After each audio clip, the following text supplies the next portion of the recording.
这部电影导演从一开始就骗了13亿人，直到结尾你才会恍然大悟，这就是意大利烧脑悬疑力作《迷宫中的人》。视频有点长，小心腿麻。故事开始，一个女孩在路边看到一辆车，她掏出口红对着车窗开始补妆，但很快她发现了不对劲，车内突然亮起了一双红色的大眼睛，下一秒车门打开，女孩就这么被绑上了车。随着车辆远去，镜头一转，一个女人从病房中苏醒，她身体虚弱，腿上还打着石膏，更重要的是她似乎失忆了，脑中思绪混乱。这时心理医生雨叔走进病房，告诉女人，你就是开头被绑走的那个女孩小鹿。小鹿被绑匪整整囚禁了15年，直到前几天警方接到报案，在一处沼泽发现了昏迷的小鹿。经过医院检查，发现她之前被人注射了一种精神类的药物，导致小鹿出现短暂的失忆，这种药物长期注射还会导致记忆混乱。雨叔解释自己是心理医生，负责帮助小鹿恢复，好协助警方抓捕绑匪。听到雨叔的解释，小鹿还是没有放下紧张的情绪，嘴里不停地重复着这是一个游戏，直到雨叔告诉小鹿，你现在很安全，不但门口有警员24小时守护，镜子的后面还有警长正在观察这里的一切，这才让小鹿渐渐放松下来。另一边，侦探强叔也通过新闻得知了小鹿被救的消息，但绑匪是谁还不得而知，这让强叔陷入了回忆。原来15年前，小鹿的父母曾拜托强叔寻找过自己的女儿，但自己收了钱却没抓到真凶，因此小鹿的案件也成了自己心中的一根刺。如今的强叔身患绝症，为了让自己不再遗憾，他决定在生命最后的时间里，一定要把那个绑匪救出来。随后，强叔找到了自己的线人点心铺的白妹，因为工作性质的原因，他总能第一时间打探到各种消息。白妹告诉强叔，小鹿被找到是因为有人向警方报案，但奇怪的是，事后那个报案人却消失不见了，警方也找不到线索，这让强叔立刻警觉起来，这个报案人一定知道点什么。回到病房，在雨叔的引导下，小鹿渐渐想起了一些事。他记得自己被绑到了一座地下迷宫之中，他只知道绑匪一直在和他玩一场游戏，因为他醒来时面前放着一个迷你的方块迷宫，只要他破解了手中的迷宫，跟随着找到对应的房间，里面就放着食物和水。但随着迷宫越来越难，他渐渐的无法得到生存的物资，为了不让自己渴死，他甚至喝了马桶里的水。有一次，他找到了一个房间，房间里传来一个女孩求救的哭声，而房门上贴着开门的密码。小鹿打开房门，见到了一个头戴红花的女孩，而女孩在见到小鹿后，却突然拿出藏在身后的匕首。原来绑匪告诉女孩，只要她杀了小鹿，就会放女孩离开。小鹿吓得急忙关上门，缩在角落，任凭女孩如何苦苦哀求，小鹿也不敢再搭话。渐渐的，哀求变成了谩骂，直到几天后，房门内不再传来任何动静。小鹿知道，那个女孩已经饿死在了房间内。画面回到强叔这里，强叔找到了负责小鹿案件的警员，说明了自己的来意。他想听听之前那个报案人的电话录音。警员本不想答应，但架不住强叔的执着，还是让强叔听了录音。可诡异的是，录音中报案人的声音模糊不清，就像某种机械合成的声音，而且报案人只是说了发现小鹿的地址后，就匆匆地挂断了电话。警员告诉强叔，这是变声器的效果，报案人就是故意不想暴露身份，报案用的手机也是偷来的，因此警方根本找不到这个报案人。但强叔没有放弃，他开车来到了发现小鹿的地方。这里地处偏僻，附近只有一个当地人开的小酒馆。强叔找到酒吧老板询问线索，突然身后传来了一个机械般的声音，和电话中报案人的声音一模一样。他转过身，映入眼帘的是一个因为大面积烧伤毁掉了声带，因此在脖子上安装了一个发声器的男人。强叔知道他就是报案人，便伪装成警察，告诉报案人，警方已经将你当成了绑架小鹿的同伙。此时酒吧周围已经布满了警察，就等着将你缉拿归案。报案人听后慌了，立刻将那天发生的事都说了出来。原来那天在沼泽地里，他不只见到小鹿一个人，还看到了一个头戴着诡异兔子头套的男人，兔子的眼睛是2个红色的爱心。那个兔子人见到自己以后，什么都没做，直接转身离开了。因为事情太过诡异，因此报案人才没有将这件事告诉给警方。强叔也感觉十分不解，他来到警局的失踪人口档案馆，想看看过去所有的失踪信息里有没有和兔子有关的失踪案件。这里的负责人是一名胡子哥，因为人口失踪案调查难度大，大部分都是悬案，很少警员愿意触碰，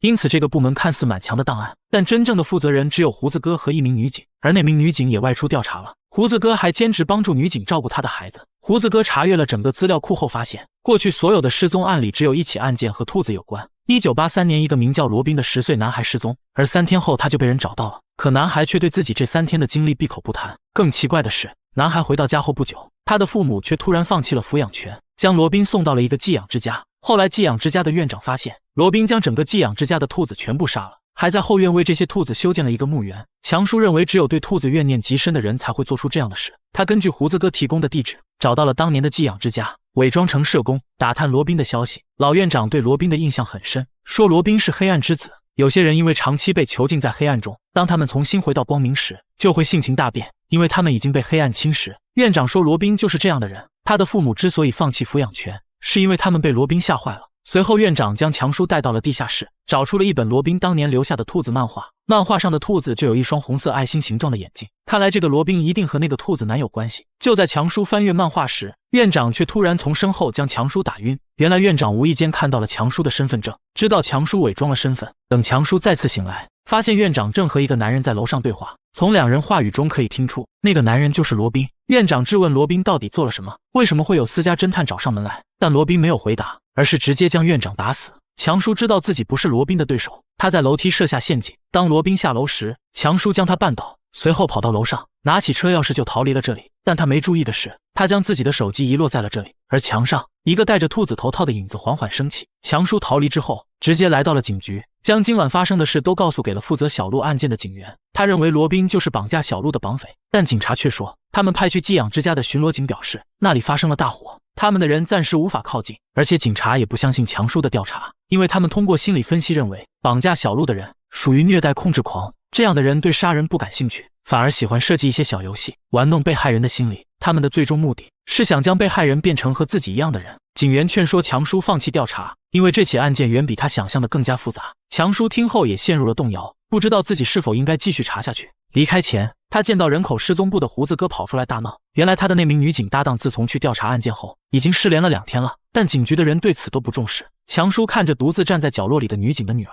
似乎见到了当初被绑架时的小鹿，坚定了自己继续调查下去的决心。离开警局后，强叔去拜访了自己的画家朋友，他想知道罗宾的这本漫画究竟在表达什么。朋友看过漫画后发现了其中的秘密，这本漫画表面上看只是一本普通的漫画，但只要将漫画放在镜子前就可以发现，其实这是一本崇尚恶魔亵渎神灵的漫画。深夜，强叔突然收到一封邮件，而里面的内容让他立刻紧张了起来。他的线人白妹被人绑了起来，而他的背后是一个兔子的倒影，显然是罗宾根据强叔的手机找到了白妹，并展开了报复。强叔立刻赶到白妹的家中，但为时已晚，白妹已经被残忍的杀害，而床上放着的正是强叔的手机。就在强叔懊悔的时候，浴室里突然传来声响，强叔拿着手枪缓缓靠近浴室，拉开浴帘，只见一个戴着兔子头套、腹部还有刀伤的人躺在浴缸中。男人脱下头套，向强叔解释自己是一个牙医，他们家的园丁绑架了他的妻子还有孩子，逼着他戴着头套来到了这里。说完就晕了过去。强叔只能联系了警察和救护车。另一边，雨叔对小鹿的心理开导还在继续，他询问小鹿，你在迷宫中有没有什么东西让你觉得是你的精神支撑？被雨叔这么一提醒，小鹿想起有一天自己在床上发现了一只小猫，正是这只猫让他难熬的日子稍微好过了一些。但雨叔却说，绑匪的目的是囚禁折磨你，又怎么会送你一只猫呢？他让小鹿看看自己的腹部，或许会想起什么。小鹿缓缓解开扣子，才看到自己的肚子上竟然有一个剖腹产留下的伤疤。雨叔告诉小鹿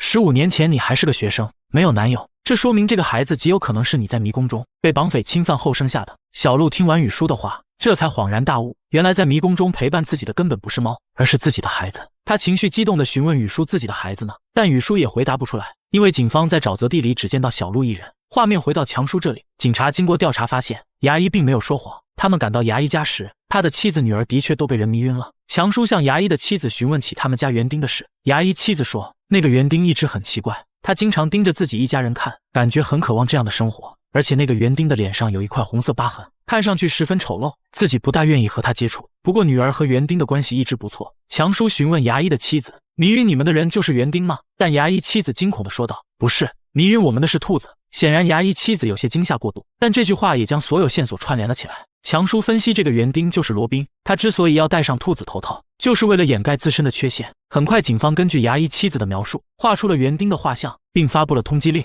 与此同时，牙医的女儿送给了强叔一张画，画很正常，但牙医女儿的笑容却有些怪异。离开牙医家后，强叔来找到胡子哥。强叔认为罗宾脸上的疤痕很可能就是当初失踪后造成的，他让胡子哥查查有没有罗宾失踪前的照片，但因为时间过于久远，加上罗宾只失踪了3天就被找到了，因此相关档案少得可怜。但强叔还是发现了线索，罗宾失踪前经常去一家教堂，他打算去那里看看。听到强叔打算独自调查，胡子哥不免有些担心，因为他的搭档也是独自去查案，到现在还没有消息。第二天强叔就来到这家教堂，他谎称自己多年前也在这里生活，现在想要找当年在这里一起玩耍的朋友罗宾叙叙旧。可这座教堂的牧师是新来的，并没有听过罗宾的名字。不过在他的指引下，强叔在教堂的旧物仓库发现了罗宾小时候的照片。为了不打草惊蛇，强叔偷偷地拿走了照片。临走前，牧师告诉强叔，如果你想找当年的那些人，不妨去问问兔子。听到这个称呼，强叔瞬间回过头。牧师解释，兔子是这座教堂的老主教，这里的人都这么称呼他。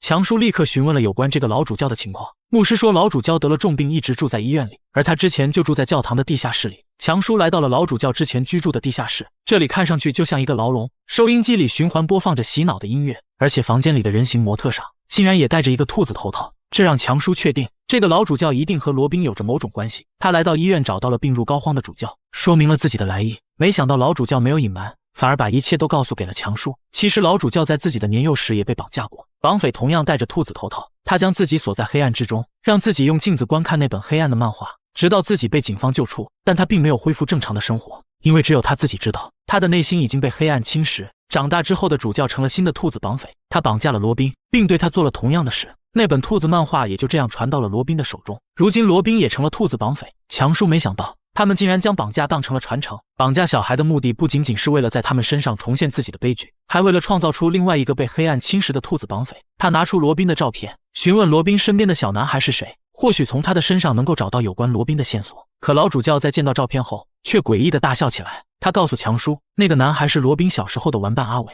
离开病房后，强叔打听到了阿伟如今的家，可是家里似乎没有人。强叔就进到屋内，准备等阿伟回家。突然的救急复发，让强叔只能坐在沙发上休息。可就在这时，身后突然伸出一只手臂，死死地将强叔勒住。好在强叔反应及时，用后脑勺撞开了对方。当强叔转过身后，发现眼前的人脸上竟然有一块黑色的胎记，显然他就是牙医家的园丁罗宾。但罗宾为什么会出现在这里呢？这时强叔看见了墙上的一幅画，从署名来看也是牙医的女儿画的。画上画的是一家4口，但画中的爸爸却是个兔头人。看到这里，强叔才恍然大悟，原来牙医就是兔子绑匪，而脸上有胎记的才是阿伟。怪不得自己拿照片询问罗宾身份的时候，老主教才会笑得那么诡异。而男人接下来的话也证实了这一切，他才是罗宾儿时的玩伴阿伟。罗宾长大后改名换姓成了牙医，并聘用自己做了他们家的园丁。可既然罗宾就是兔子绑匪，为什么他在杀掉白妹后还要刺伤自己留在现场呢？强叔想到了一个可怕的可能，罗宾在受伤后被送去了当地最大的医院，而小鹿也在那家医院中。显然罗宾的目标就是小鹿。画面回到病房中，雨叔给小鹿带来了一份三明治，这让小鹿想起自己在迷宫中每天都会收到绑匪给他订的披萨，这也是他和现实的唯一联系。他时常幻想送披萨小哥的相貌，以此来增加自己对外界的希望。雨叔笑着安慰小鹿，你现在已经获救了，康复后你就可以试着去寻找那个披萨小哥。就在这时，雨叔接到一个电话，离开了病房。另一边，罗宾从病房中醒来，他拔掉了身上的管子，捂着自己的伤口，来到了小鹿的病房。可当他掀开被子，里面却是一个假人。原来警方已经接到了强叔的警告，提前将小鹿转移了。罗宾这个兔子绑匪也成功落网，但强叔因为大限将至，死在了医院的抢救室中。胡子哥在抓到罗宾后，来到小鹿的病房，打算看望小鹿。身边的医生告诉胡子哥，小鹿的症状恢复起来十分困难，可能以后都要这样浑浑噩噩的过一辈子了。病房中，小鹿床边的电话突然响起，当小鹿接起电话，里面竟然传来外卖小哥催促着让他快点来取披萨的声音。这是怎么回事？为什么又是披萨？难道是谁的恶作剧吗？小鹿颤颤巍巍地下床，走向门口。画面回到胡子哥这里，胡子哥还在为小鹿的遭遇感到惋惜。然而镜头一转，躺在病床上的并不是女主，原来她才是小鹿。那么女主到底是谁？她来到病房外，眼前是一条漆黑的走廊，女主用力将手中的球丢了出去，随着灯光亮起，这里竟然还是那个如地狱般的迷宫。原来一切都是假的，刚刚的一切不过是绑匪和自己玩的另外一场游戏。女主朝着走廊的尽头走去，在一个小房间内，她看到了戴着耳机正在记录之前对话的雨叔。女主悄悄打量周围的环境，四周堆放着各种假人，喇叭里放着医院里的环境音，在墙壁上的一名镜子上挂着小鹿的寻人启事，比对着小鹿的样貌。女主摸了摸自己的泪痣，竟然一下将泪痣擦掉了。她这时才知道原来自己不是小鹿。转过身，她看见墙上挂着一张画着迷宫出口的图纸，记住这里的位置后，她再次回到了病房，准备伺机而动。等雨叔回来，女主开始找话题，主动和雨叔聊起了家常。雨叔也没有防备，全都一一回答。而女主突然问道，这里真的是医院吗？雨叔下意识地回答，不是。女主嘲讽地笑着说，没想到自己竟然被骗了这么久。但奇怪的是，雨叔却一点也不意外，他似乎早就知道女主会发现真相。他将一切都告诉给了女主，其实不仅你的身份，还有这间病房是假的，包括你腿上的伤也是假的，而且你根本没有被囚禁15年，你是在小鹿获救之后才被我抓来的，时间不过1年而已。雨叔利用大量的药物干扰女主的大脑，让她神志不清失去记忆，并用电视里的新闻欺骗女主，让女主以为自己就是小鹿。听到雨叔的话后，女主得意地笑了起来，她知道了真相，说明这场游戏是自己赢了。但雨叔接下来的话却让女主毛骨悚然，原来这样的游戏雨叔已经和女主玩了无数次，每次女主最后都能发现真相，但只要雨叔加大药量，女主就又会失去记忆，而这场游戏也会重新开始。说着，雨叔就准备往药品中加大药量，女主看准时机，一脚踢倒了雨叔，接着跑到刚刚的房间，从墙上拿下那张地图，顺着地图上的出口跑了出去。但奇怪的是，女主明明一瘸一拐，行动不便，却始终不见身后的雨叔追上来。就这样，女主顺利地逃出迷宫，看着周围环境，似乎那么熟悉。女主的脑中一阵剧痛，无数记忆在她的脑中恢复。女主终于想起了自己的身份，原来她就是胡子哥的女警搭档。当初她在调查一起失踪案时，发现了雨叔这名潜在的绑架犯。她根据收集的线索找到了雨叔的藏身之处，却在抓捕雨叔的过程中反被雨叔控制，之后就被雨叔关押在了迷宫中。在长达1年的精神折磨中，她逐渐忘记了自己的身份，而她肚子上的疤痕也不是因为在迷宫中被侵犯后生下孩子，一切都是雨叔对她的思想控制。